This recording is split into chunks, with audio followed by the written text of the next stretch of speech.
శిష్యుడు విద్య నేర్చుకునే క్రమంలో ఏవైనా నియమాలు పాటించాలంటారా? గురు శుశ్రూషయ విద్య అన్నారు.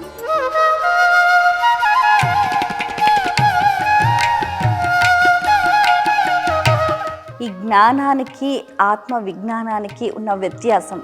ఉన్నది ఉన్నట్టు తెలుసుకోవడం జ్ఞానం అన్నమాట. ఒక శిష్యుడు నేర్చుకోవలసిన సాధనా మార్గాలు ఏవి? సాధకుడికి ఏమిటి అంటే ఒక దైవమునందు చక్కనైనటువంటి ఒక విశ్వాసము, ఒక భక్తి ఉండాలి. యువతరానికి ఆధ్యాత్మికత అనేది ఎంతవరకు అవసరం అంటారు? ఈ టెన్షన్ యుగంలో శాంతి ఉండాలి అంటే ఆధ్యాత్మికత వల్లే శాంతి కలుగుతుంది.